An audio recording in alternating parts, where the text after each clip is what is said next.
തുച്ഛമായ നിരക്കിൽ ലഭിക്കുന്ന ശമ്പളം വർദ്ധിപ്പിക്കണമെന്നാവശ്യപ്പെട്ട് ആശാ വർക്കർമാർ സമരം ചെയ്യുന്നതിനിടെ PSC ചെയർമാന്റെയും അംഗങ്ങളുടെയും ശമ്പളം കുത്തനെ വർദ്ധിപ്പിച്ച് സർക്കാർ. നിലവിൽ 2.25 ലക്ഷത്തോളം രൂപ ശമ്പളം ലഭിക്കുന്ന PSC ചെയർമാന്റെയും അംഗങ്ങളുടെയും ശമ്പളം പുതിയ വർധനവോടെ 3,80,000 രൂപയിലേക്ക് എത്തും. ജാനുവരി 1 മുതൽ മുൻകാല പ്രാബല്യം നൽകണമെന്നായിരുന്നു നിർദ്ദേശമെങ്കിലും മന്ത്രിസഭ അത് അംഗീകരിച്ചില്ല. 7,000 രൂപയാണ് സംസ്ഥാനത്തെ ആശാ വർക്കർമാരുടെ ഓണറേറിയം. ഇതൊന്ന് കൂട്ടണമെന്നാവശ്യപ്പെട്ടാണ് ആശാ വർക്കർമാർ ദിവസങ്ങളായി സെക്രട്ടേറിയറ്റ് പടിക്കൽ സമരം ചെയ്യുന്നത്. എന്നാൽ ഇതൊന്നുമല്ല മന്ത്രിസഭയുടെ മുന്നിലുണ്ടായിരുന്ന അടിയന്തര വിഷയം.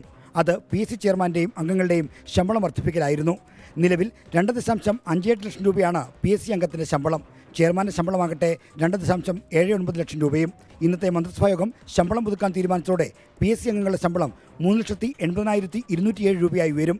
PSC ചെയർമാൻ്റെ ശമ്പളം 3,87,873 രൂപയായും വർദ്ധിക്കും. PSC അംഗങ്ങൾക്ക് ഇപ്പോൾ ലഭിക്കുന്ന ശമ്പളത്തേക്കാൾ 1,22,004 രൂപ ഓരോ മാസവും അധികമായി ലഭിക്കുമ്പോൾ ചെയർമാന് 1,08,359 രൂപയും അധികമായി ലഭിക്കും. ഇതുകൂടാതെ എല്ലാ വർഷവും സേവനകാലത്തിനനുസരിച്ച് ശമ്പളം കൂടുകയും ചെയ്യും. ജനുവരി 1 മുതൽ മുൻകാല പ്രാബല്യത്തോടെ ശമ്പള പരിഷ്കരണം നടപ്പിലാക്കാൻ നിർദ്ദേശമുണ്ടായിരുന്നെങ്കിലും മന്ത്രിസഭ അത് അംഗീകരിച്ചില്ല. ജില്ലാ ജഡ്ജിമാരുടെ സൂപ്പർ ടൈം സ്കെയിലിലെ പരമാവധി തുകയാണ് PSC ചെയർമാന്റെ ശമ്പള പരിഷ്കരണത്തിന് അടിസ്ഥാനമാക്കിയത്. ജില്ലാ ജഡ്ജിമാരുടെ സെലക്ഷൻ ഗ്രേഡ് സ്കെയിലാണ് അംഗങ്ങളുടെ ശമ്പളം കൂട്ടാനും അടിസ്ഥാനമാക്കിയത്. ഇതര സംസ്ഥാനങ്ങളിലെ PSC അംഗങ്ങളുടെ സേവന വേതന വ്യവസ്ഥകൾ അടിസ്ഥാനമാക്കിക്കൊണ്ടാണ് PSC അംഗങ്ങളുടെയും ചെയർമാൻ്റെയും ശമ്പളം പരിഷ്കരിച്ചതെന്നാണ് സർക്കാരിൻ്റെ വിശദീകരണം. എന്നാൽ കേരളത്തിൽ മാത്രമാണ് ഇത്രയധികം PSC അംഗങ്ങളുള്ളത്. സംസ്ഥാനത്ത് ചെയർമാനടക്കം 21 അംഗങ്ങളാണ് PSCയിലുള്ളത്. ആർ ശ്രീജിത്ത്, 24, തിരുവനന്തപുരം.